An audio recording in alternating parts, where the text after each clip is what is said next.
En fait, la joie, c'est ce qui met en mouvement pour moi. Tu parles de tes crises d'angoisse. Ouais. Moi aussi, je fais beaucoup de crises d'angoisse. Donc, on va parler de nos crises d'angoisse. Mais Rassurons-nous, tout va mal. c'est quoi la différence entre le bonheur et la joie? Tu sais, si tu prends un camembert et que tu... rien à voir. Rien à J'adore. voir. Mais si Je tu... suis très fromage. Salut à tous, bienvenue dans Conversation avant la fin du monde. Le concept de ce podcast est toujours le même, c'est la fin du monde et donc j'ai des conversations avec les gens qui font le monde de demain. Cette semaine, je reçois Christopher Laquiez. C'est un philosophe de 28 ans qui vient de sortir ce livre, Le silence de la joie. Franchement, c'est une bête d'introduction à la philosophie. Il parle de concepts assez simples avec plein de références à plein de philosophes, donc pour tous ceux qui veulent s'intéresser à la philosophie et qui en ont jamais lu, c'est une excellente introduction. Je pense que vous allez adorer cette conversation. Elle est plus atypique que mes conversations habituelles, mais franchement, ça va être un pur kiff. C'est parti.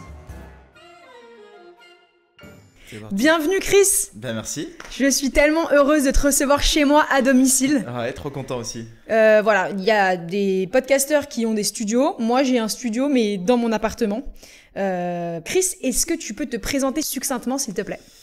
Moi, je suis écrivain. Ça, c'est mon travail. Ensuite, en annexe, je crée du contenu sur les réseaux sociaux, culturels et littéraires, tout ce qui touche à la culture, que ce soit amener des concepts de philosophie, amener des bouquins à lire, que ce soit parler de certains écrivains, de certains auteurs. Je crois que c'est plus ou moins tout ce que je fais. Je crois que c'est déjà pas mal. Moi, je suis vraiment ravie de recevoir un philosophe. Tu te désignes comme tel. C'est un grand mot quand même. Grand mot. En fait, Bah ouais. moi j'utilise le terme datopos. J'utilise le terme datopos parce que c'est un terme que Socrate utilisait. Non pas que je pense que je suis Socrate. Tu peux, hein. Non, mais parce que atopos, lorsque Socrate a été accusé, tu sais, au tribunal de corrompre la jeunesse, il a utilisé ce terme-là, atopos, qui signifie insituable, qu'on ne peut pas définir en quelque sorte. C'est ce qui deviendra après atypique pour le coup. Et atopos, j'aime bien parce que je laisse les gens me définir comme ils ont envie de me définir. Voilà. Moi, j'écris des bouquins, c'est vraiment ma passion. C'est vraiment. Je peux pas faire autrement que de faire ça. Maintenant, ceux qui ont envie de me définir comme philosophe le font. Je laisse vraiment faire les gens comme ils ont envie. Carrément. Ouais. J'aime pas trop la question qu'est-ce que tu fais dans la vie? Parce que ça nous ramène en fait à notre métier et ça simplement nous définit que par ça. Donc je préfère laisser les gens se présenter comme ils le veulent, mais toi, t'es en mode vous me présentez comme vous voulez en fait. Ouais, c'est ça. Ça j'aime bien. Présentez-moi comme vous voulez. Exactement. Mais je trouve ça hyper intéressant de se définir comme philosophe à 28 ans. Parce que tu as 28 ans. Je crois qu'on se définit jamais vraiment philosophe parce qu'on sait jamais vraiment à partir de quel moment est-ce qu'on peut l'être. C'est ça. Est-ce qu'on est philosophe quand on écrit des livres? Pas forcément, Socrate n'a jamais rien écrit. Est-ce qu'on est philosophe parce qu'on fait de la philosophie? Mais à ce moment-là, il faudrait dire qu'est-ce que la philosophie? C'est ça. Et ici, il y a un problème qui sépare tous les philosophes, c'est de savoir définir ce qu'est la philosophie. Qui est vraiment, chaque philosophe a une définition différente. Pour Deleuze, ça va être créer du concept. Nietzsche, ça va être à faire un coup de marteau. Pascal, c'est s'en moquer. Donc... c'est pour ça que c'est très difficile de se dire à partir de quand. Alors à partir du moment où on a fait de grandes études, mais bon, tous les Grecs n'avaient pas fait de grandes études non plus. Épicure philosophait dans un jardin, donc voilà, vraiment c'est très compliqué de savoir à partir de quand est-ce qu'on l'est. Maintenant, on n'est pas tous philosophes, comme on n'est pas tous charcutiers en coupant du saucisson par exemple. Exactement. C'est vraiment un travail de la pensée, c'est vraiment une pratique, c'est vraiment une méthode même, j'ai envie de dire plutôt. Et donc, je pense que c'est très difficile de savoir à partir de quand est-ce qu'on l'est. Ouais. C'est vraiment super difficile et c'est pour ça que je laisse vraiment les gens le faire en fonction de ce qu'ils pensent. Et toi, cette méthode, ou en tout cas ta propre méthode, t'en as une? Est-ce que tu te l'appliques tous les jours? Comment ça se passe? En fait, c'est pas une méthode avec des règles à respecter. C'est plutôt une façon d'entrevoir le monde, c'est plutôt une façon d'interagir avec les choses et avec soi-même. Moi, la philosophie a été le moyen pour moi de pouvoir me créer une immense passion qui m'a énormément détruite. C'est-à-dire que ça n'a pas été quelque chose qui m'a fait mieux vivre. Moi, la philosophie m'a fait perdre la foi, la philosophie m'a éloigné de mon environnement, de certaines personnes avec qui est-ce que j'étais très proche, parce qu'on partageait des croyances similaires. Wow. La philosophie m'a rendu très solitaire, me faire rentrer dans des profondes solitudes, des profondes mélancolies. Ah ouais. Ouais, ça pas. La philosophie, c'est vraiment quelque chose de dangereux en réalité. Ouais, c'est vraiment quelque chose de dangereux parce que on s'embarque dans quelque chose qui, lorsqu'on rentre dedans, peut à un certain moment donné nous casser toutes les idées qu'on entretenait sur certaines choses. Et parfois, ces idées, ces illusions, elles nous procurent plus de bien, elles nous permettent de contextualiser le monde, de savoir où est-ce qu'on vit, comment est-ce qu'on vit, à quoi est-ce qu'on a envie de s'accrocher. Et la philosophie vient détruire tout ça. Et donc, lorsqu'on ne peut plus s'accrocher à rien pour monter l'escalade de la vie, j'ai envie de te dire, comment est-ce qu'on fait pour pas tomber? Et donc, tu dirais que la philosophie libère ou enferme, ou c'est un long processus de va-et-vient entre ces deux concepts-là? Je pense que ça libère. Moi, je ne pense pas que c'est tant la philosophie qui libère, je pense que c'est plutôt la connaissance. C'est Hugo qui disait la liberté commence là où l'ignorance finit. Donc, moi, je prêche vraiment pour cette paroisse-là. Je pense vraiment que la connaissance est une source de liberté. Donc, la philosophie, elle permet de, après, réorganiser ses pensées, de percevoir le monde de manière différente, d'aller travailler sur différentes réflexions qu'on va avoir, mais des réflexions qui veulent être aussi très pratiques. Je veux dire, lorsqu'Einstein a découvert la relativité générale, il y a eu un travail de pensée qui est complètement philosophique, qui est aussi un travail du scientifique. Le philosophe n'essaie pas de prouver des choses. Le scientifique n'essaie pas de prouver des théories. Il réfute ce qui ne marche pas. Et le philosophe aussi tente à réfuter ce qui ne fonctionne pas dans différents contextes.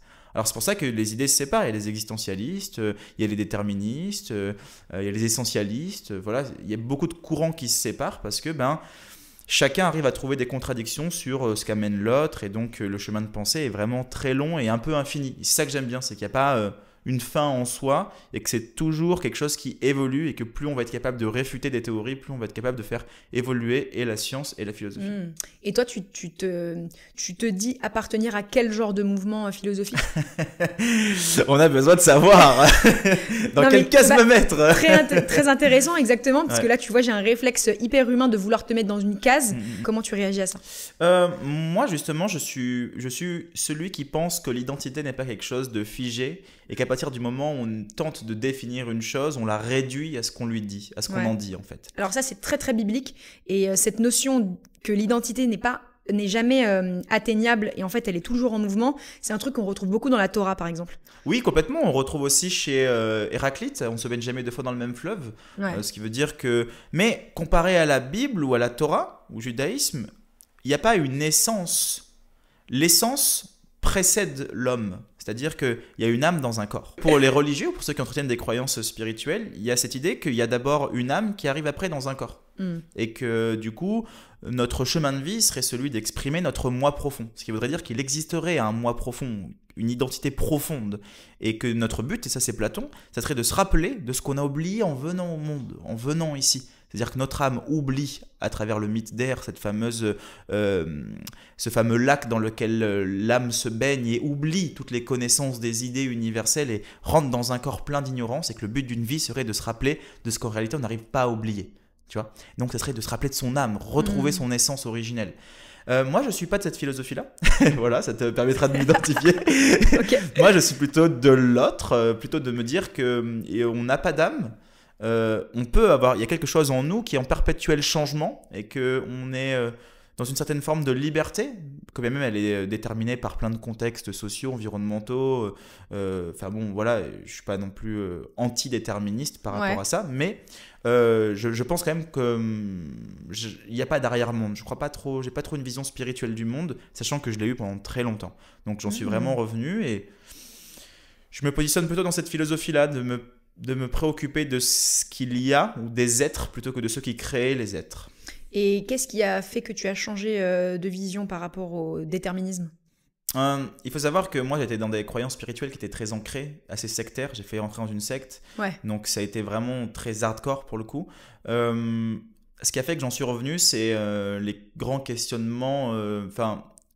J'ai douté, j'ai pratiqué cette méthode du doute. J'ai vraiment douté à un moment donné, j'ai remis en cause mes croyances. Et je me suis dit que la certitude est une certaine forme d'esclavage, et donc du coup d'essayer de ne pas croire en tout ce que je pensais être vrai, et tout ce qu'on m'imposait comme étant vrai. Je pense que le philosophe doit douter. Si le philosophe ne doute pas, à ce moment-là, il fait très mal de la philosophie, parce que le but c'est de faire évoluer sa pensée. Sans douter, on ne peut pas faire évoluer sa pensée. Si on pense que tout fonctionne d'une telle ou telle manière, après c'est foutu. Donc non, moi j'avais vraiment cette optique de me dire ok, je vais remettre en question mes croyances, mais un peu au dépens de moi-même. Ça m'est tombé dessus en réalité. Je suis tombé sur des auteurs comme... En fait, c'est là que c'est très paradoxal.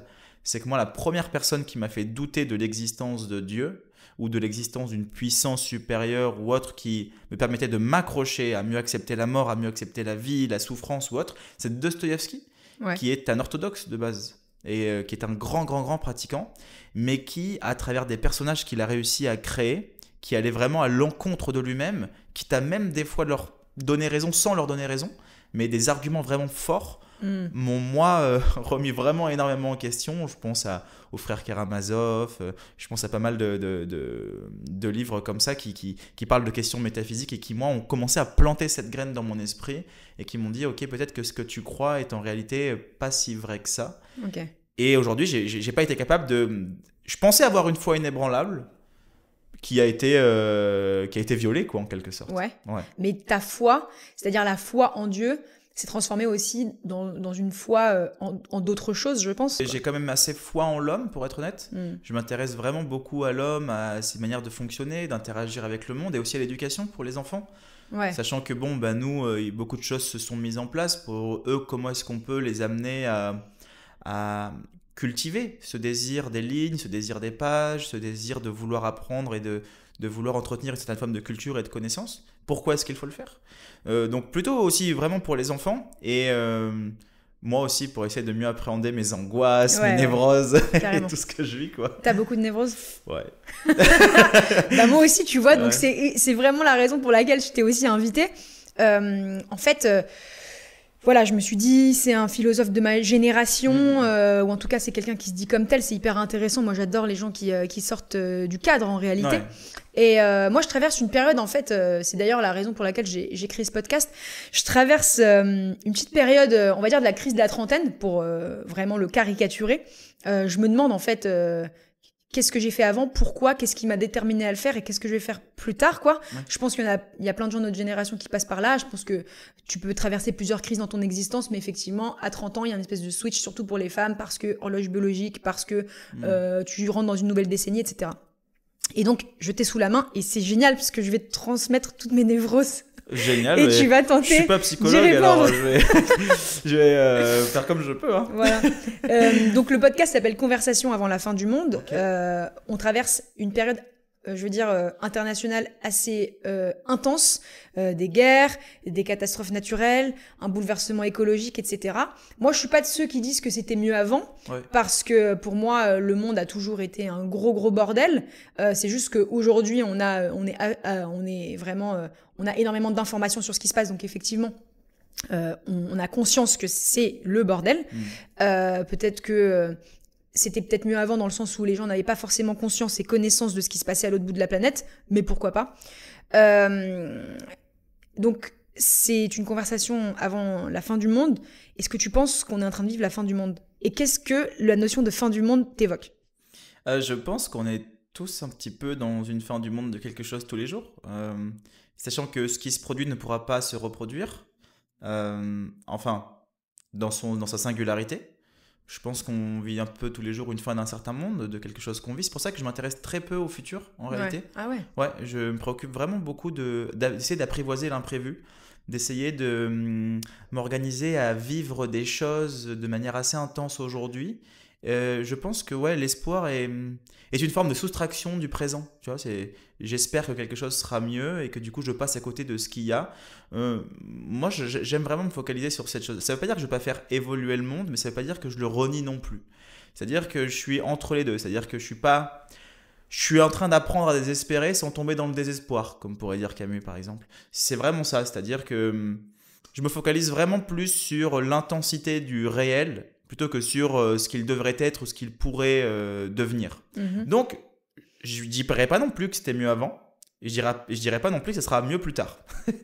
Voilà, je dis juste que les choses sont et reviennent. Il y a une forme d'éternel retour. On le voit, ce qui s'est passé dans le début des années, dans le début du XXe siècle et ce qui se passe aujourd'hui. Il y a quand même des nouvelles, des choses qui se reproduisent. On le voit, l'avancée des extrêmes au pouvoir, la lutte des classes qui s'accentue. Enfin bon... On reproduit toujours plus ou moins la même chose et les questionnements qu'on se posait en moins 400 avant Jésus-Christ, que ce soit avec Socrate, avec Platon ou autre, et les questionnements qu'on se pose aujourd'hui sont tout à fait les mêmes et les réponses restent tout aussi stériles. Maintenant, c'est pour ça que je vois beaucoup de gens se dire oui, mais demain ça sera meilleur, ça sera mieux, faut qu'on fasse évoluer le monde. Ouais. Et puis à 40 ans, ils se rendent compte qu'ils sont passés à côté de leur vie parce qu'ils ont espéré avoir une vie meilleure toute leur vie. Et donc je me dis je préfère essayer de voir les choses telles qu'elles sont, essayer de prendre des choix comme si je pouvais en désirer leur éternel retour. Tu vois, c'est-à-dire prendre des choix chaque jour, quotidiennement, comme si chaque choix que j'allais prendre, je pouvais le revivre de manière éternelle et que ça me poserait aucun problème de le revivre de manière éternelle. Donc essayer de vivre de manière, on va dire, un peu plus authentique, plutôt que de prendre des choix pour demain et de regretter ceux d'hier.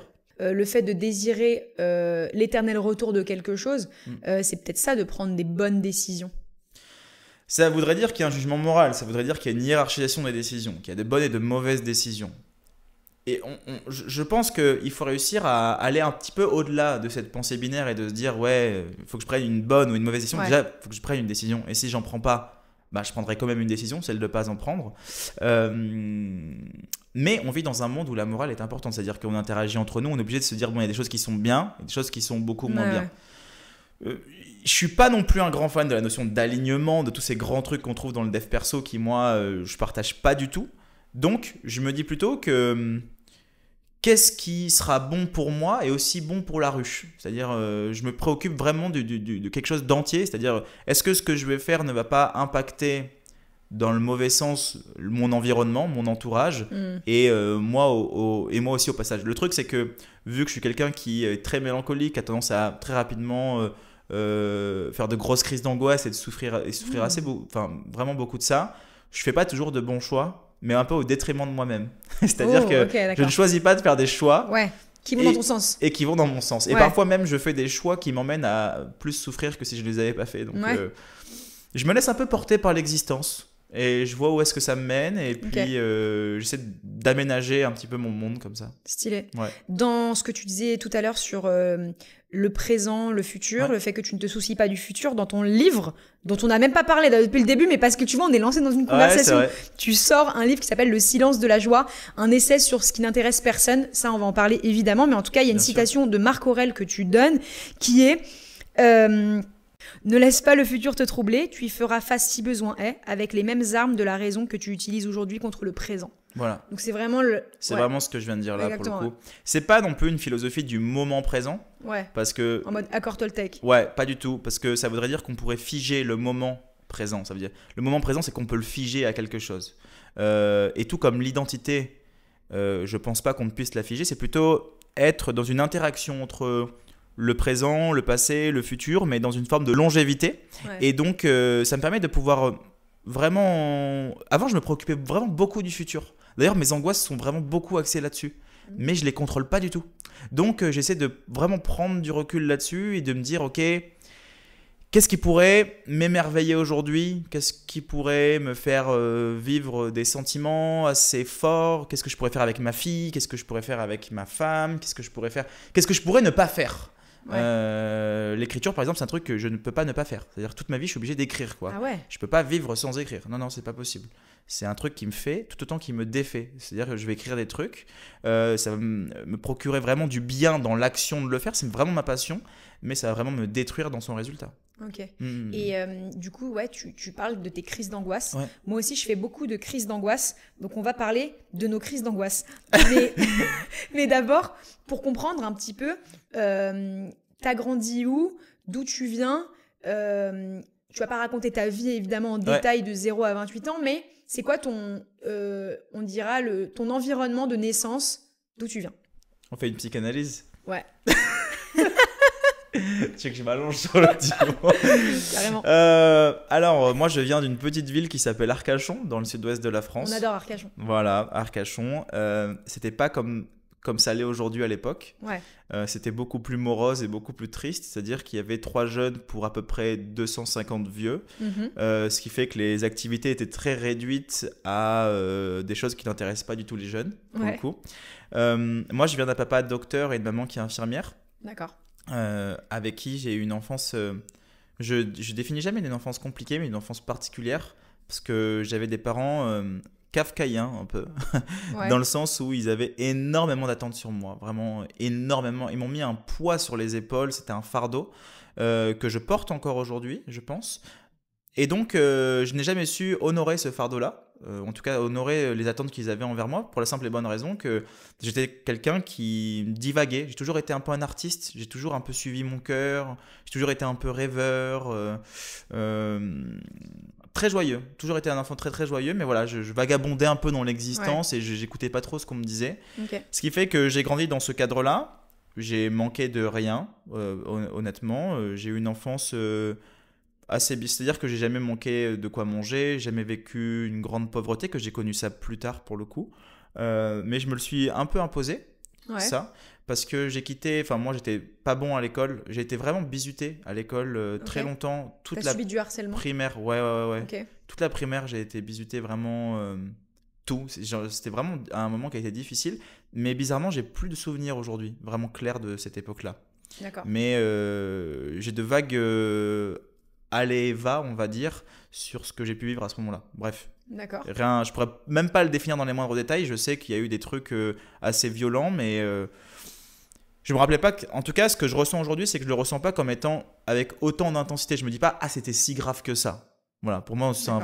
vraiment un truc futile qui n'a pas forcément conditionné ma vie et qui en réalité peut-être parce que par la suite, quand je suis arrivé au collège, j'étais quelqu'un, j'étais pas bête, mais je comprenais pas de la même manière. C'est-à-dire que je passais par d'autres chemins Ouais. et du coup, on m'engueulait parce que je prenais pas le même chemin que tout le monde pour Mhm. avoir le même résultat. Ouais. Et ce qui Je fait que capte j'étais ça. toujours un peu de côté avec tout le monde et j'en suis devenu violent. Après, je suis devenu quelqu'un d'assez violent, de rebelle, parce qu'à la maison, ça se passait pas bien. Bah oui. Il y avait une certaine forme de violence psychologique qui s'accentuait. Et puis, à 16 ans, j'ai quitté le domaine familial. J'ai eu l'opportunité de pouvoir donner des cours de danse, d'être formé en tant que danseur et professeur de danse. Donc, on m'a dit bon ben voilà, je t'offre l'opportunité de pouvoir te former en tant que professeur de danse, donc tu peux y aller.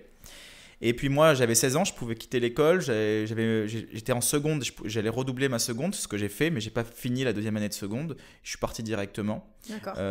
Et du coup, vu que ça se passait pas bien avec mon père, vraiment c'était très très très difficile. Je te passe vraiment tous les épisodes, Mhm. mais ça a été vraiment très difficile avec mon père. Donc j'ai quitté le domaine familial à ce moment-là. Je pouvais pas rester à la maison. Ma mère en a énormément souffert. Et en fait, je suis parti le jour où ma grand-mère est décédée. Ma grand-mère, mes grands-parents vivaient chez moi. Chez mes parents, nous on était. En fait, du côté de mon père, c'est des immigrés italiens. Et du côté de ma mère, c'est d'origine malgache, créole. D'accord. Donc en fait, c'est vraiment très très très famille. Et de l'autre côté, pas du tout. Ok. Ce qui fait que ça a créé beaucoup de conflits. Et ma mère, on a toujours vécu avec les grands-parents, avec beaucoup de générations, très très très famille. Donc il y avait et ma nièce, ma sœur, moi, mes grands-parents, mes parents. Donc il y avait vraiment toutes les générations au même endroit. Et dès que ma grand-mère est décédée, moi je suis parti. Et là, ça a été assez compliqué parce que j'ai pas eu de logement pendant 5 ans. Ouais. C'est-à-dire que je dormais à droite, à gauche, chez des potes. D'accord. Je me lançais en tant que danseur. Je gagnais pas d'argent. Je gagnais à peu près 850 000 euros par mois à Tu peine. faisais quoi comme danse? Je faisais du hip-hop dancehall à l'époque. Je donnais des cours. Ouais. Je suis devenu chorégraphe. Je dirigeais des compagnies. J'ai fait vraiment des grosses scènes et tout. Je dansais pour des artistes. Donc j'ai vraiment fait des trucs cool au niveau de la danse. Mais je gagnais pas d'argent. Ouais. Peut-être aujourd'hui c'est plus accessible. En tout cas, moi à l'époque, ça l'était pas. D'accord.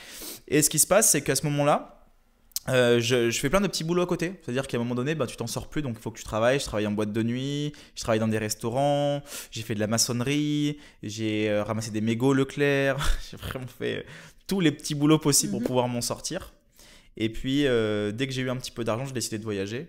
Ok. Et après, je suis parti, j'ai voyagé un peu dans le monde entier. T'as été à Bali. J'étais à Bali, j'ai vécu au Costa Rica, j'ai vécu en Amérique latine dans pas mal d'endroits. Et tu faisais comment pour vivre? Je vagabondais, c'est-à-dire que j'avais un petit peu d'argent parce que j'avais gagné pas mal d'argent en accumulant plein de petits boulots. Ouais. Ça me permettait de pouvoir vivre un peu sac à dos à droite à gauche, faire des petits boulots à droite à gauche. Enfin voilà, c'était vraiment gagner la pièce quoi, histoire de. Puis j'ai vécu dans une tribu pendant quelques mois, dans une tribu maya au Costa Rica, ce qui fait qu'on s'alimentait en fait de ce qu'on gagnait, Ouais, de d'accord. ce qu'on trouvait. Donc il n'y avait pas d'argent forcément à dépenser. J'ai vécu vraiment plein d'expériences. Puis je suis revenu en France. J'ai ouvert un salon de tatouage. Je suis devenu tatoueur. Ça a cartonné, un salon de tatouage. On avait Ah, créé, j'en mets. ouais, on avait créé un concept store. Ça faisait partie des premiers concept stores qui allaient barbier et tatoueur. Ok. Voilà. Donc vraiment, ça a cartonné, ça marchait trop bien. J'ai pas fait ça très très longtemps parce que je me suis rendu compte que, en fait, dans ce moment-là, je fais une grosse dépression à état clinique, vraiment très difficile, assez hard, à la suite du décès de mon grand-père. J'ai l'intime conviction que c'est de ma faute. que c'est à cause de moi, sachant que je te passe toutes les conneries que j'ai fait entre 16 et 21 ans. Vraiment, c'était vraiment violent, plein de garde à vue et tout, plein de bêtises. Jamais de trucs violents envers les gens, mais problèmes financiers, je faisais vraiment des conneries, quoi. J'avais besoin de me rebeller un peu contre la société, contre mes parents, parce qu'en fait, je savais que toutes les bêtises que je faisais, vu que j'étais domicilié chez mes parents, tout allait revenir chez eux. Donc je les ai ramenés les huissiers à la maison et tout. J'avais plein d'amendes, par exemple. Je prenais le train sans payer. Plein de trucs, quoi. Et eux, ils n'avaient pas forcément d'argent non plus pour payer ça, donc c'était d'accord. Non.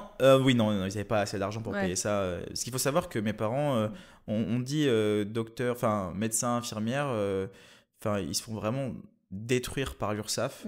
Ils avaient vraiment. Mon papa est décédé en avril là. Dernier, et il n'avait pas d'économie ni rien, quoi. Toute sa vie il a travaillé comme un acharné. En fait, pour lui il a pu s'acheter sa maison, la maison qu'il a eue avec ma mère, mais c'était à 30 ans. C'est tout ce qu'il a. C'est déjà très très bien, hein, tu me diras, mais tout le monde ne peut pas faire ça, bien sûr, mais je veux dire, il avait pas. On voit souvent le métier de médecin comme quelque chose où il gagne vraiment beaucoup d'argent. Mon père après c'était médecin à Arcachon, c'était pas tout à fait la même chose, donc non, il ne pouvait pas payer tout ce que j'ai fait. Pourtant, ma mère l'a fait. Elle m'a sauvé, sinon j'aurais peut-être fait un petit séjour au mitard. Ah ouais, au mitard, ouais. Ouais, parce qu'en fait, j'avais vraiment beaucoup d'amendes. Et que, en tout cas, c'est ce que ma mère m'a dit quand je me suis réconcilié avec elle plus tard. C'est que des lettres qu'elle recevait et tout ça, c'est qu'il allait avoir un jugement au tribunal, et si ça ne pouvait pas être payé, il va falloir trouver une solution, et que la solution, ça serait peut-être de trouver un aménagement avec la justice, quoi. Mais à ce moment-là, dans toute cette période un peu effectivement de rébellion, de galère, tu es accompagné par la philosophie. Non. Comment tu rencontres la philosophie? Est-ce que tu lis même de la littérature? Non. Tu vois, pendant cette période, non, tu lis pas. J'ai pas beaucoup lu, mes parents lisaient pas. La lecture, c'est un truc qui m'a sauvé. Donc c'est pour ça que j'en arrivais à cette dépression là où j'avais un peu tout revenait dans le monde réel. Je prenais conscience de la mortalité, je prenais conscience de la personne que j'étais, je prenais conscience de beaucoup de choses, je m'éloignais de beaucoup de monde, il y a une séparation en même temps. Mon grand-père était vraiment un emblème dans la famille, on était tous très très proches, on a grandi avec lui parce que nos parents ne pouvaient pas s'occuper de nous parce qu'ils avaient beaucoup de boulot, donc c'était un peu comme un deuxième père. C'était très très très difficile, excessivement difficile ce moment-là.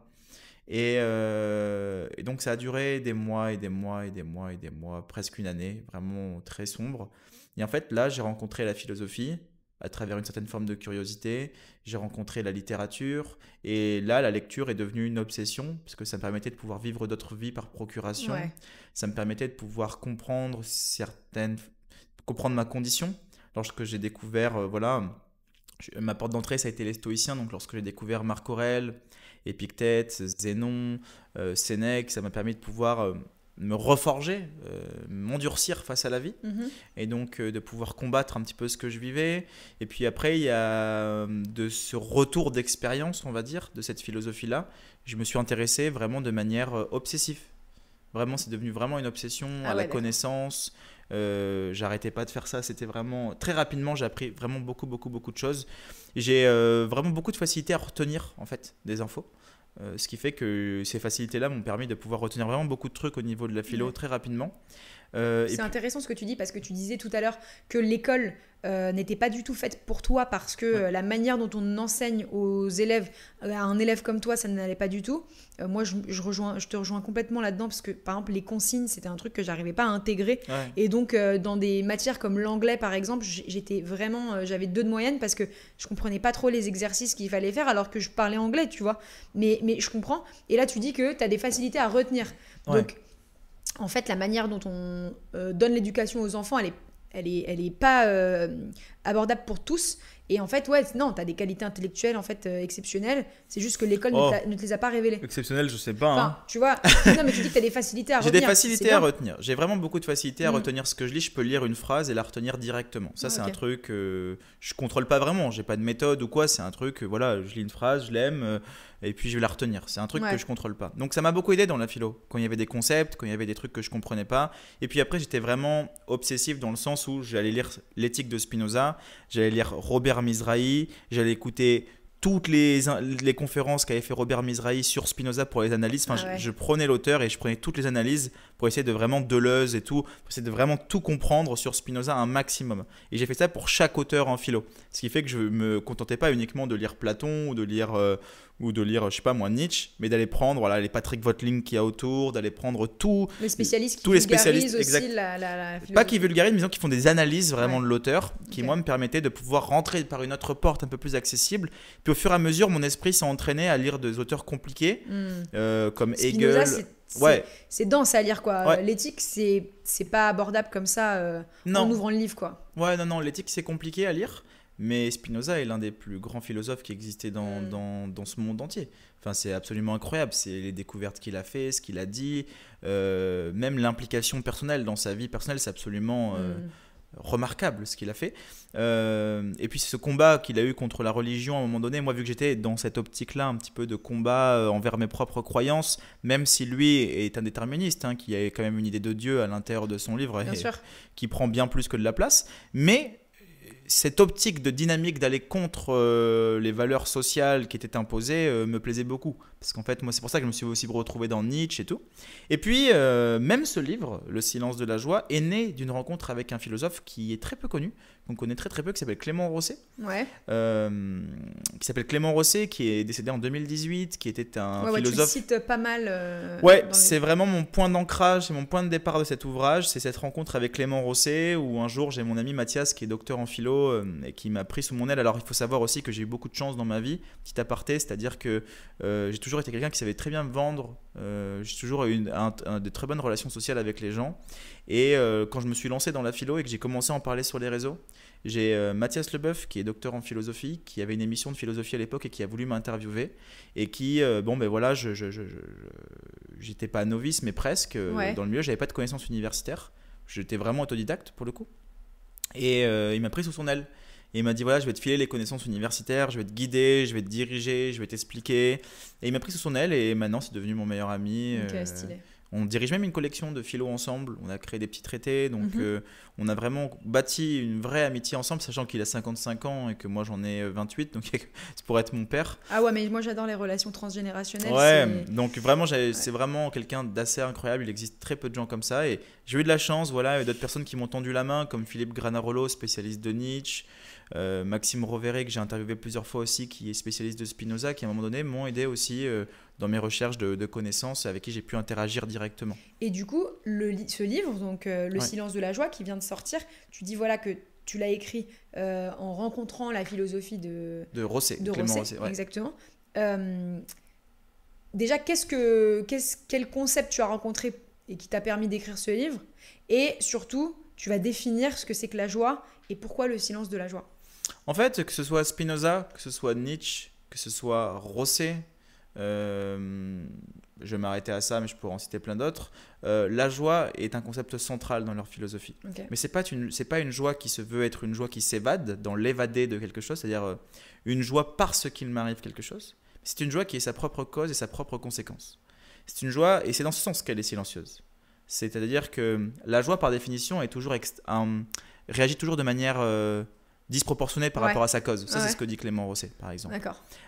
Spinoza va aller vers la béatitude, qui est une certaine forme de plénitude, une plénitude de l'existence. Nietzsche va aller vraiment dans une affirmation de la vie, c'est-à-dire qu'il dit même que la joie est plus profonde que la souffrance. Cette phrase est absolument sublime et je pense vraiment pour le coup que ce que j'ai voulu amener dans ce bouquin, en tout cas le point de départ de ce livre a été ma rencontre avec Clément Rosset, qui est un philosophe de la joie, dans un petit livre qui s'appelle Loin de moi, qui est sur l'identité, où il dit la connaissance de soi est à la fois inutile et inappétissante, moins je me connais, mieux je me porte. Exactement.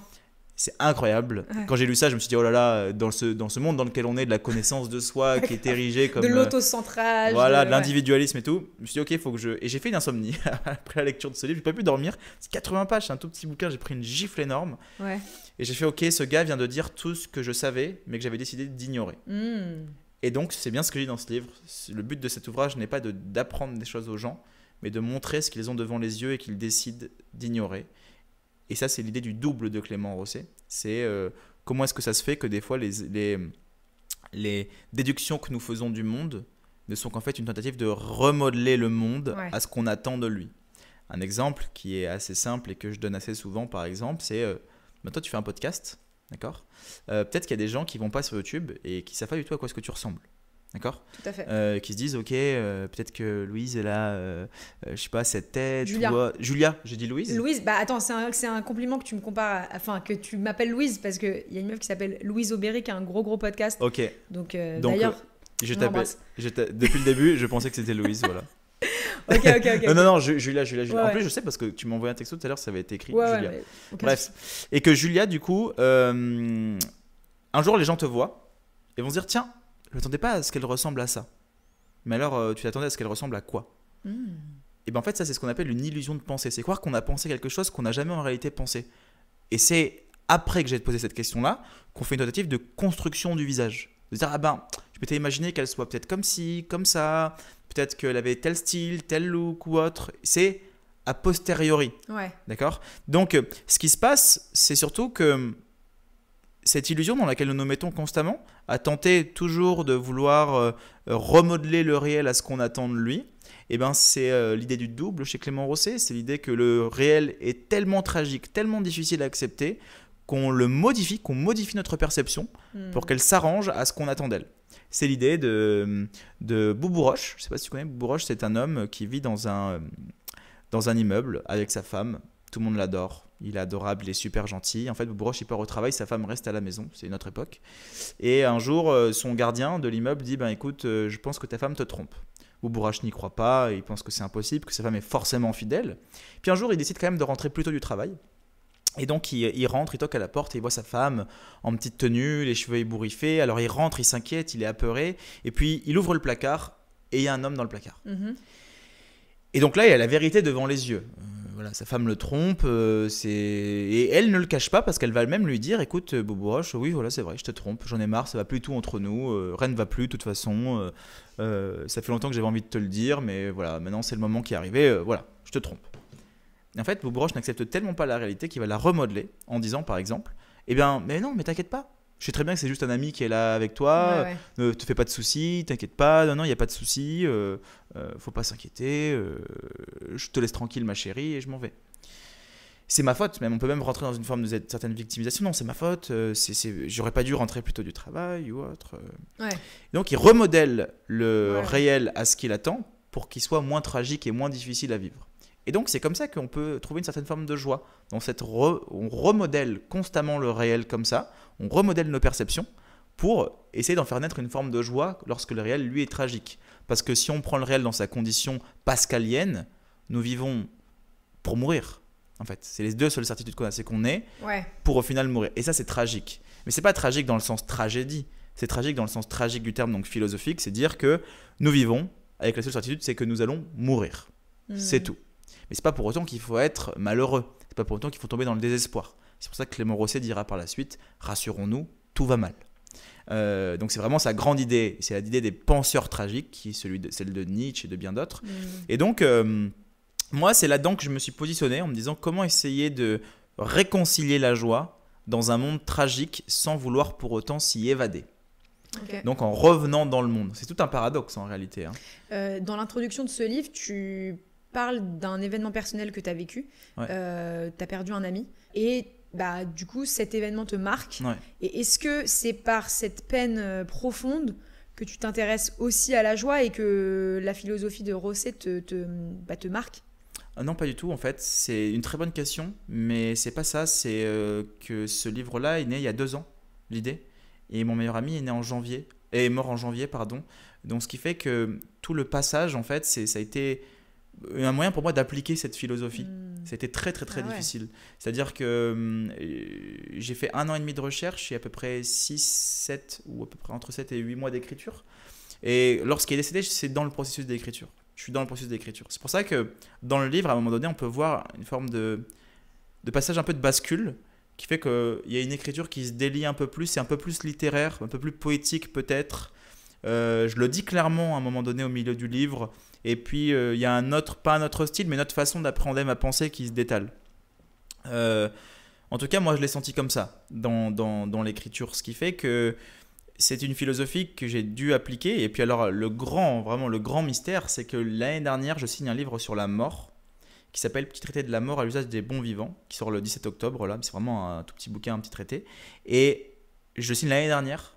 Et cette année, j'ai le décès de mon meilleur ami, de mon père et d'un ami d'enfance. Waouh. En l'espace de 7 mois. Ok. Et je me dis, waouh, faut que j'écrive ce livre que j'ai pas encore commencé, et que je dois rendre là. Enfin là, j'étais en avril à peu près. Et je me disais, mais c'est dingue qu'il m'arrive ça et qu'il faut que j'écrive ce livre sur la mort. Comment je vais faire pour réussir à réussir à incarner un personnage qui ne soit pas moi pour pouvoir parler de la mort. En fait, il a fallu que je fasse cet exercice-là dans ce petit traité de la mort, et qui est une continuité en fait de ce livre-là. C'est pour ça que je parle de ça. C'est qu'il a fallu que je m'extrais de moi-même pour pouvoir écrire comme si c'était pas moi qui écrivais, pour pouvoir faire le petit traité que je voulais faire. Sinon, j'avais commencé quelque chose qui est resté dans les limbes. C'est devenu un manuscrit qui est resté de côté parce que je l'ai pas publié. Mais c'était un truc très littéraire, plutôt sur moi, très personnel, sur ce que je vivais, un peu comme un journal intime de Roland Barthes. Ouais. Le journal de la mort de Roland Barthes, c'est un peu dans cette même optique-là, ok. ce qui fait que ça correspondait pas du tout à ce qu'on attendait de mon texte. Donc mais il a fallu d'abord que j'accouche de ce texte-là avant de pouvoir faire l'autre. Et est-ce que le traité De la mort. Le traité de la mort à l'usage des bons vivants. Le petit traité de la mort à l'usage des bons vivants, il est en rapport avec le fait...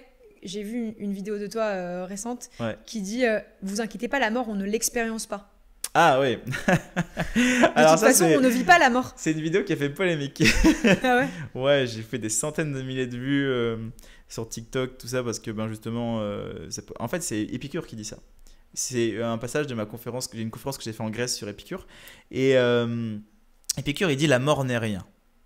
Et que la mort, il ne faut pas s'en préoccuper, il ne faut pas y penser, parce qu'Épicure, c'est un matérialiste, et que la mort est ce qui prive de l'expérience.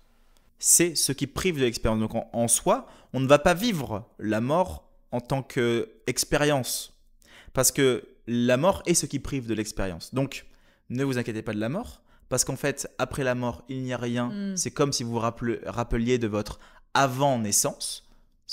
On voit bien qu'on ne peut pas s'en rappeler parce qu'il n'y a pas de prise de décision ou de conscience à ce moment-là. Et donc, l'après-mort, ça ne sert à rien de vous en préoccuper ou quoi que ce soit, parce que vous n'allez pas la vivre, dans le sens où si la mort est la suppression de la sensation, on ne vivra jamais sous forme de sensation la mort.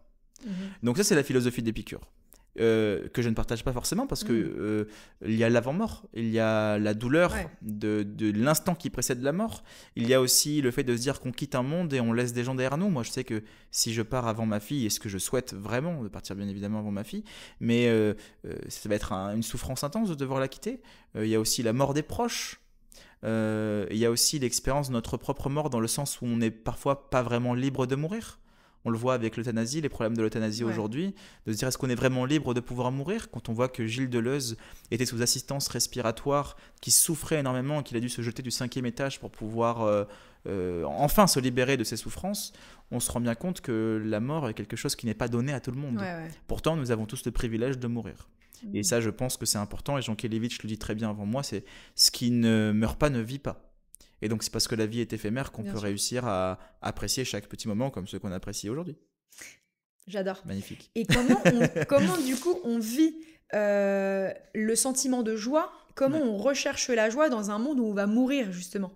En fait, même la question, c'est plutôt comment tu définirais la joie? C'est une excellente question. La joie, je la définis sous trois angles. En fait, la joie, c'est ce qui met en mouvement pour moi. C'est-à-dire que nous désirons parce que ce désir tend vers la joie. D'accord ? Et ça, c'est une vision qui est très spinoziste. C'est pas de dire que le désir, c'est du manque, de dire c'est parce que je n'ai pas l'objet de mes désirs et du coup je souffre de ce que je n'ai pas, mais plutôt c'est parce que je désire que les choses que je désire deviennent bonnes. C'est-à-dire que, par exemple, l'exemple parfait, c'est la cigarette. On sait très bien que la cigarette, c'est pas bon en soi, mais c'est parce que je désire fumer que la cigarette devient bonne. Et ça, c'est ce désir qui met en mouvement. Une plante pousse sans avoir le désir de pousser. Et bien, cette vieillesse de la nature, ce visage de la nature, ça pourrait être celui de notre désir. Donc, c'est-à-dire quelque chose qui nous met en mouvement. Et je pense que ce désir tend vers la joie. Donc, tend vers une certaine forme d'accomplissement, de quelque chose qui nous traverse et qui nous ferait vivre ce sentiment qui s'interpose d'autres sentiments pour pouvoir faire une forme d'oscillation dans notre existence, tu vois. Maintenant, la joie, je la définis sous 3 manières différentes. C'est qu'il y a la joie, la définition que je donne, c'est qu'elle est folle. Ouais. La joie est toujours folle par définition, dans le sens où elle arrive dans un monde qui se moque complètement de sa présence, où nous vivons pour mourir. Si vous êtes joyeux, c'est qu'il y a une certaine forme de folie. La folie, c'est quoi ? Est-ce que le fou est celui qui fait un câlin à un arbre ou qui a un problème psychiatrique ? Ou est-ce que le fou est celui qui juge celui qui est en train de le faire ? Est-ce que le fou, c'est Meursault qui ne comprend, qui vit sans sentiment et qui est accusé d'un crime, alors qu'en réalité, qui est accusé en réalité d'un crime, mais qui est accusé de ne pas avoir pleuré le jour de l'enterrement de sa mère ? Ou est-ce que le fou, c'est le juge qui l'accuse de ça ? Ouais. Donc on se rend bien compte que la folie marche dans les deux sens, chez celui qui pointe le doigt et chez celui qui a le bras tendu. Enfin, celui qui est en face du doigt et celui qui a le bras tendu. Et donc, bon, c'est pour ça que je la définis comme étant folle. Ensuite, elle est vécue comme étant une ivresse. Je pense que la joie est vécue comme étant une ivresse, dans le sens où lorsqu'on est ivre, on ne peut pas ne pas savoir qu'on est ivre. Tout comme lorsqu'on est joyeux. Quand on est joyeux, on sait qu'on est joyeux. On ne peut pas se mentir à soi-même et se dire on n'est pas joyeux. Par exemple, l'ivre est celui qui va se poser la question de savoir s'il peut conduire.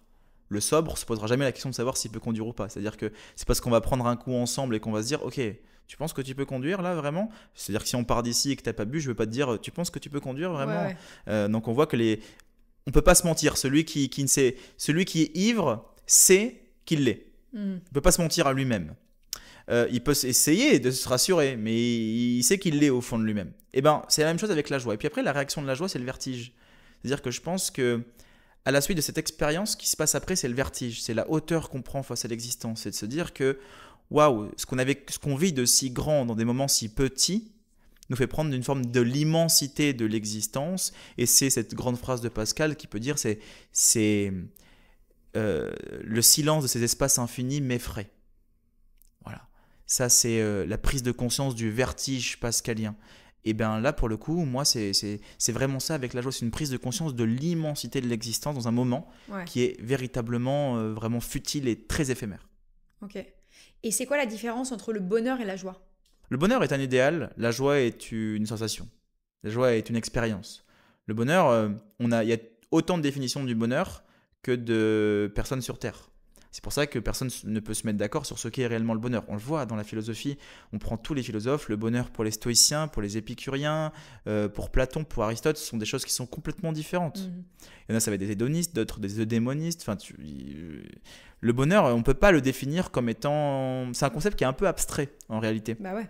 Ce qui fait que comment savoir lorsqu'on a vécu le bonheur si le bonheur est dépendant d'une définition subjective ? On se rend compte que c'est un concept qui est plus un idéal, comme disait Kant, de l'imagination, plutôt que de la réalité, plutôt que de la raison. Ouais. Ce qui fait que moi, je ne crois pas au bonheur. Et je n'ai jamais été aussi heureux que depuis que je n'y crois pas. Ah oh. Bah oui.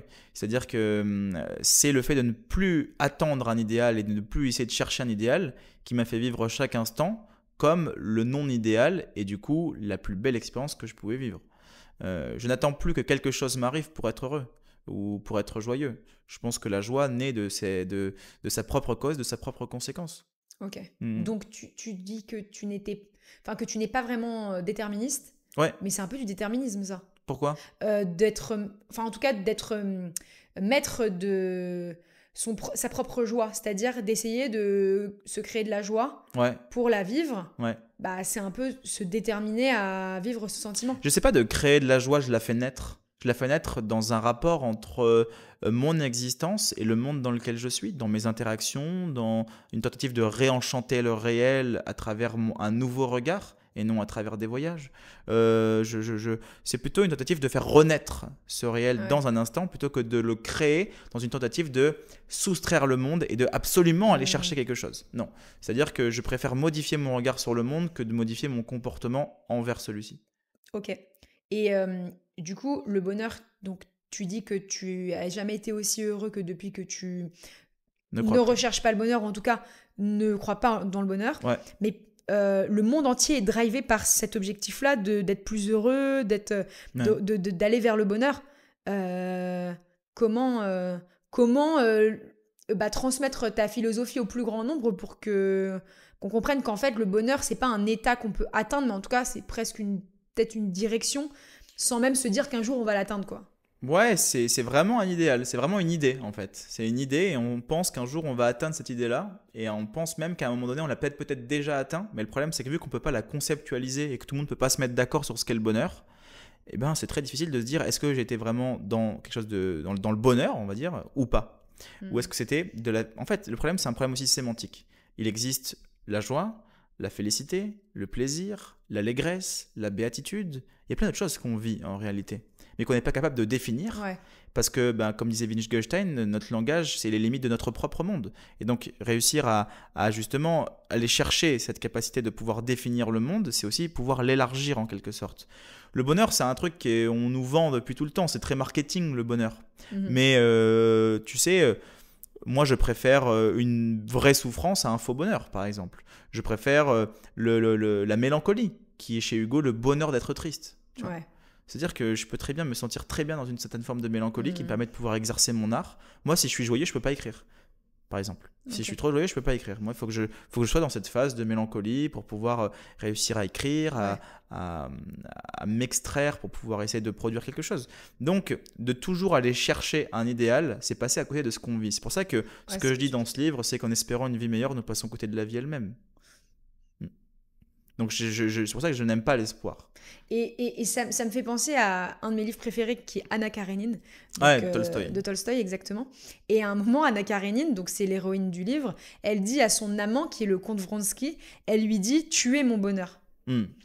Mais du coup, voilà, c'est une manière aussi de définir que le bonheur, c'est pas ça non plus. C'est pas de donner son bonheur à quelqu'un qui le possède. Ouais. Et en fait, oui, la littérature, l'art et la culture nous essayent de nous définir l'amour et le bonheur, mais en fait, ne font que l'effleurer à chaque fois et de définir ce qu'il n'est pas, en fait, en réalité. C'est ça, mais c'est un peu comme ça qu'on définit les choses. Tu sais, si tu prends un camembert et que tu... rien à voir. J'adore. Mais je suis très fromage. Si tu prends un camembert, tu vas goûter le camembert, tu sais que c'est du camembert. Mais c'est pas le même qu'hier, c'est pas le même qu'avant-hier, c'est pas le même qu'avant-avant-hier, mais tu sais que ça en est, tu peux l'identifier comme tel. Mais tu peux l'identifier comme tel parce que c'est pas du reblochon, parce que c'est pas du lard d'Amer. Donc en fait, définir une chose, c'est surtout le soustraire de tout ce qu'il n'est pas. Donc dans ce sens, c'est comme ça un peu qu'on essaie de faire, de conceptualiser le bonheur. Ouais, mais le bonheur, c'est pas ça, mais ça peut pas être ça non plus, mais ça peut pas être ceci. Et le problème, c'est qu'on peut pas être d'accord sur ce que ça peut être. Alors que la joie, on l'a tous déjà vécu, un cri de joie, la jouissance par exemple, lors d'un rapport, ça peut être une certaine forme de joie. Donc non, c'est une expérience qui est vécue. C'est pas tout à fait la même chose. Je sais pas si j'ai répondu à ta question, mais t'inquiète. Rien à voir. Au calme. Et tu dis que, donc je vais te répéter, mais je vais te répéter ce que tu viens de dire, mais je l'avais quand même noté. À toujours vouloir une vie meilleure, on passe à côté de la vie elle-même. Voilà. Ça, c'est un peu, je trouve, la substantifique moelle de l'essai. Ouais, raconte. Moi, je suis pas un idéaliste. Ouais. C'est-à-dire que je me fais pas d'idées sur le monde, je préfère le voir tel qu'il est sans me résigner. S'il y avait une philosophie du bonheur, vraiment, que je devrais utiliser aujourd'hui, ce serait une magnifique phrase de Saint-Augustin qui dit « Le bonheur, c'est de désirer ce qu'on a déjà ». Et ça, je trouve que c'est vraiment magnifique.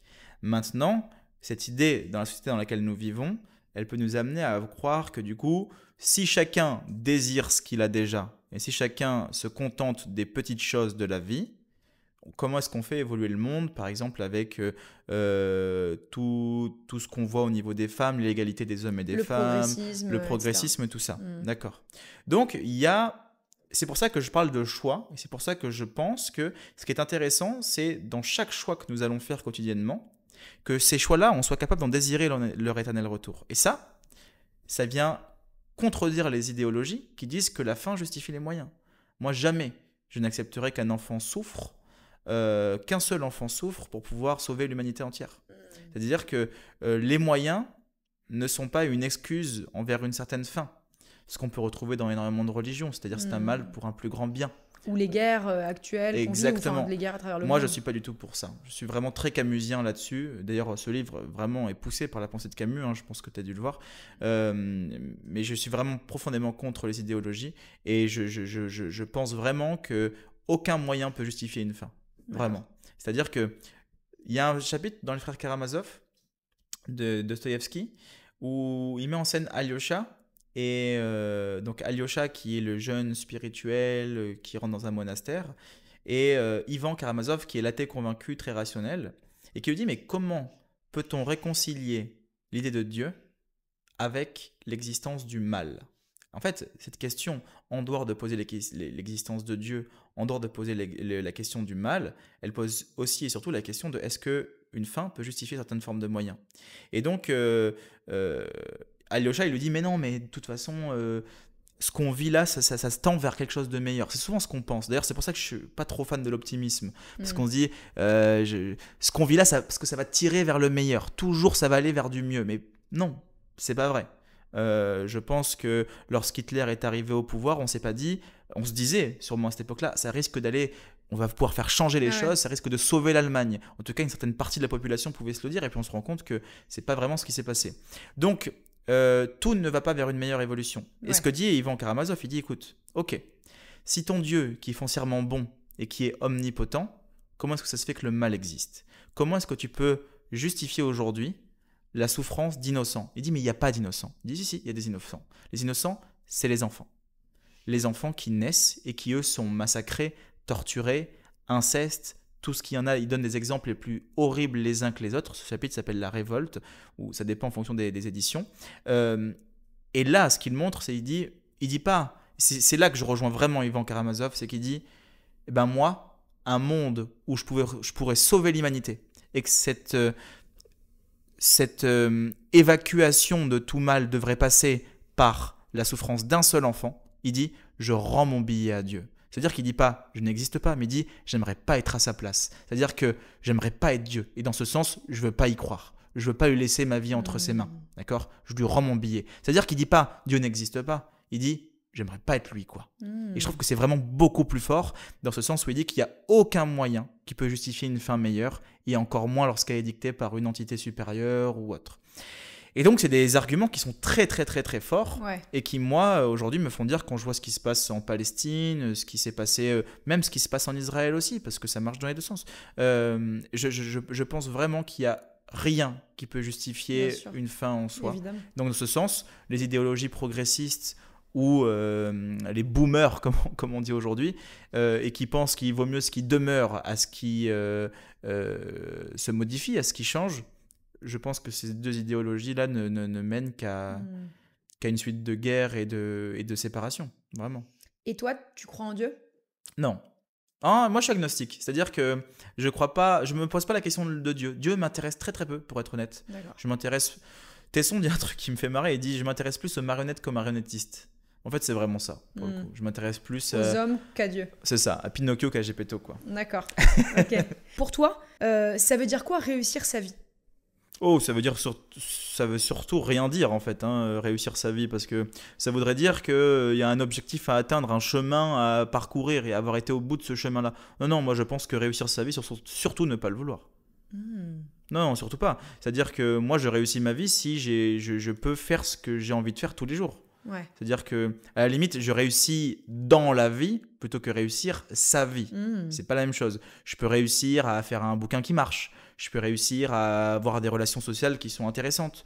Voilà. Mais réussir sa vie en tant que telle, je pense qu'il n'y a que ceux qui échouent dans la vie qui font ça. Ouais. Est-ce que tu peux me définir, parce que tu vois, tu as écrit un livre sur la joie, en tout cas le silence de la joie, mais voilà, tu l'as défini, puisque dans les 3 derniers chapitres, c'est le silence de la joie, l'ivresse de la joie et la folie de la joie. Voilà. La folle joie même, tu dis. Ouais. Est-ce que tu peux me définir les émotions suivantes ? J'en ai pris 3 parce que je pense que c'est les plus courantes que les émotions négatives les plus courantes que les gens vivent.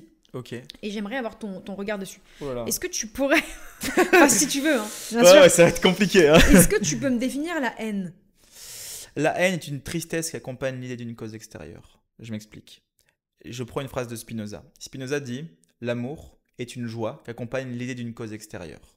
C'est-à-dire, la joie étant la puissance vitale, et c'est ce qui fait augmenter ta puissance vitale. C'est-à-dire qu'on n'est pas dans une émotion positive ou négative, il y a ce qui fait augmenter ta puissance vitale et ce qui fait diminuer ta puissance vitale. Ouais. C'est une joie qui accompagne l'idée d'une cause extérieure. La cause extérieure, c'est la personne, d'accord ? Donc c'est la personne qui me met dans cette puissance vitale-là, mais c'est surtout l'idée que j'entretiens de la personne. C'est-à-dire, est-ce que mon idée, elle se base sur des sentiments, ou est-ce que mon idée, elle se base sur la raison ? C'est-à-dire, comment est-ce que je connais vraiment la personne ?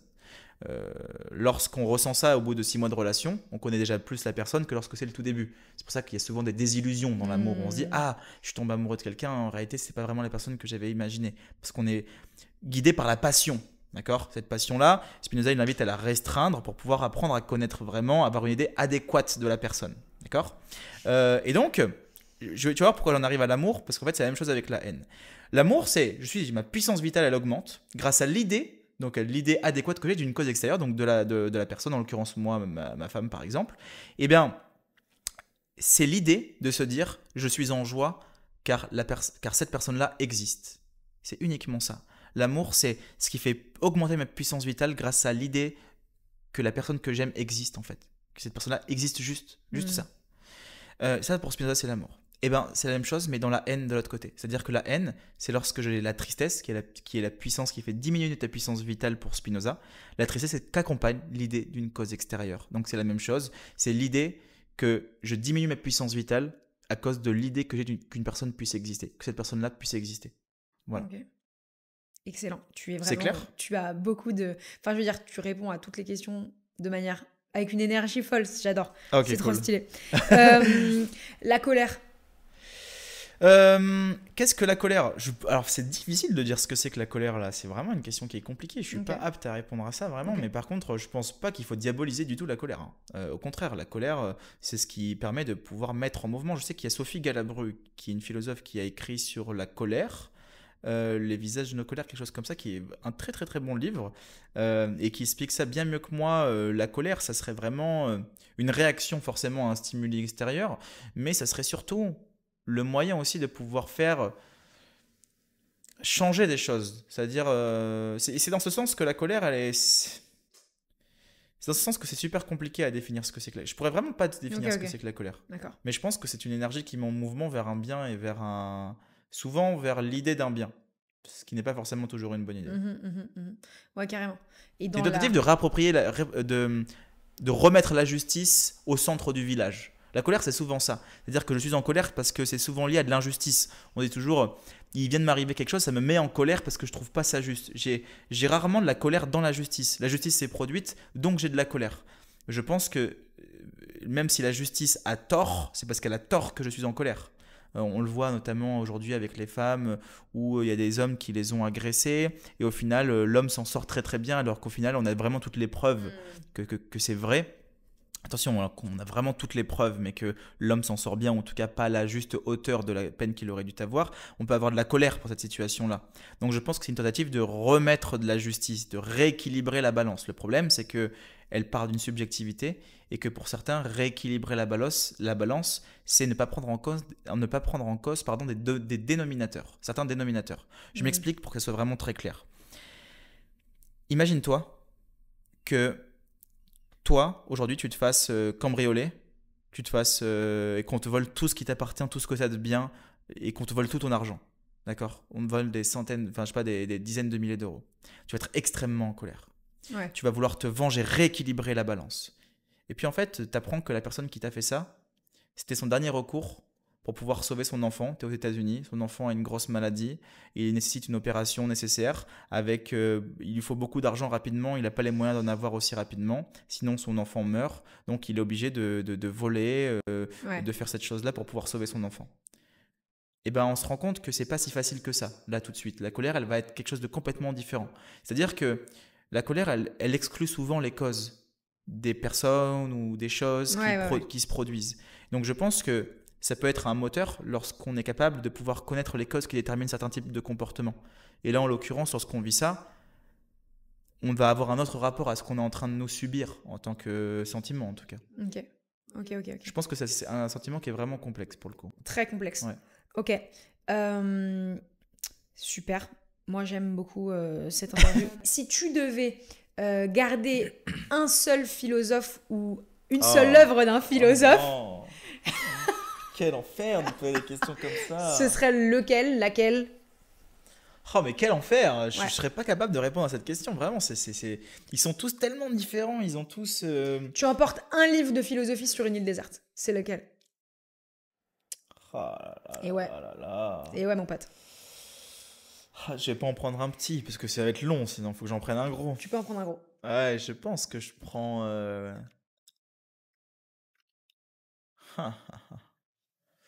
de philosophie, hein. Un livre de philo. Ouais. Je prendrais l'éthique de Spinoza, ouais. Je pense que je prendrais l'éthique de Spinoza. Ah, ouais. c'est ton... Non, pas forcément. gars. Mais c'est-à-dire que je me dis, si je prends Clément Rosset, je vais le déglinguer en 30 minutes et du coup, ça va être long. Ça va être super long mon voyage sur l'île.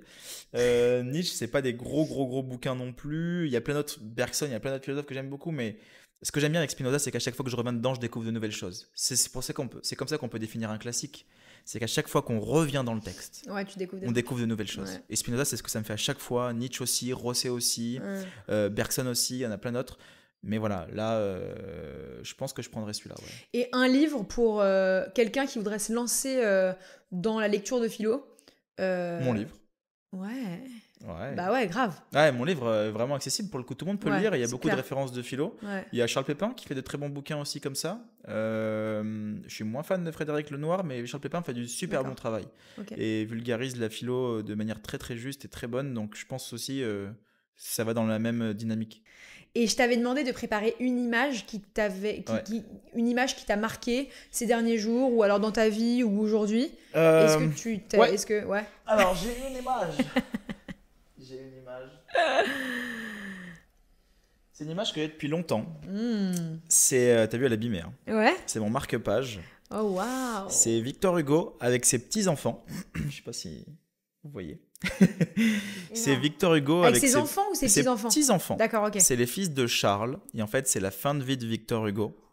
C'est la fin de vie de Victor Hugo. Il a perdu son fils, il a perdu Léopoldine, il a perdu sa fille. Carrément. Et en fait, ça me fait penser ça me fait vraiment beaucoup penser à cette fin de vie très familiale où il a toujours été proche, il a accompli d'énormes choses dans sa vie. C'est Victor Hugo, pour moi, c'est vraiment un exemple. Quand même, il y a eu des choses plus sombres ou autres, mais cette photo, elle m'inspire énormément de choses. Elle me rappelle aussi beaucoup mon père. Okay. C'est-à-dire que mon père était un excellent grand-père.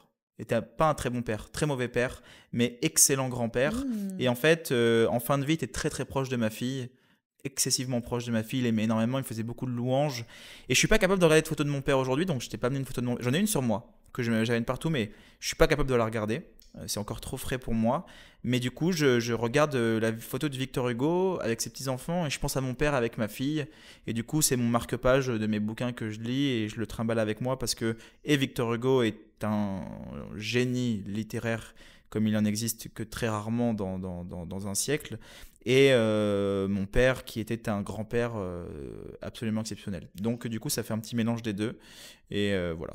Bah, j'aime bien ce message de fin qui veut dire que tout le monde a droit à une deuxième chance. Donc à tous les parents qui sont de mauvais parents, bah, vous pouvez être de très très bons grands-parents. Disons que je me serais pas remis d'une enfance heureuse. Ouais. Je pense que je me serais pas remis d'un père vraiment aimant. Est-ce que j'aurais eu la même conviction aujourd'hui? Est-ce que j'aurais eu les mêmes mots qui m'ont poussé à l'art et à ce que je fais aujourd'hui? Est-ce que j'ai dû créer ma fille de la même manière? Je sais pas. Okay. Donc, est-ce que c'était une enfance mauvaise? Non, il y a eu des trucs qui étaient difficiles, très très très difficiles psychologiquement parlant. Je vais dire, on n'est pas tatoué de la tête aux pieds comme ça pour rien. Mais ouais. Il faut savoir faire reposer les gens. Tu sais, il y a une phrase de Paul Auster dans L'invention de la solitude qui est incroyable, qui dit la limite est si fine entre la vie et la mort que je ne sais plus de quel côté je me trouve. Et bien avec cette photo-là, c'est un peu ça. Je ne sais plus de quel côté je me trouve et du coup, ça me fait revivre les morts dans mon cœur, quoi. Voilà. Stylé. Merci beaucoup Christophe. Christopher en fait. Voilà. Bon, toi tu m'as appelé Louise, moi je t'appelle Christophe. Mais je t'appelle Chris. Donc merci beaucoup Chris. Mais c'est moi qui te remercie. C'était un entretien, j'ai kiffé. Ouais, moi aussi. C'était trop bien. Trop bien. Trop cool. Merci, tu reviens quand tu veux. Ben avec plaisir. Merci. Merci à toutes et à tous d'avoir écouté mon podcast Conversation avant la fin du monde. C'était Julia Layani. Si vous avez kiffé ce podcast, n'hésitez pas à faire plusieurs choses. La première, mettez 5 étoiles. La deuxième, taguez le podcast en story. Bon, ça, vous n'êtes pas vraiment obligé, mais en vrai, ça peut grave m'aider. Enfin bon, t'as compris. Et surtout, abonnez-vous au podcast sur la plateforme que vous utilisez. Et si c'est Spotify, mettez un commentaire. Ou tout simplement, vous m'envoyez un DM sur Instagram, sur le compte Conversation avant la fin du monde ou Julia Layani, pour me faire vos petits retours parce qu'ils sont hyper précieux pour moi. Et surtout, merci à vous tous. Je vous promets de faire de mon mieux pour sortir un épisode toutes les semaines. Bisous love.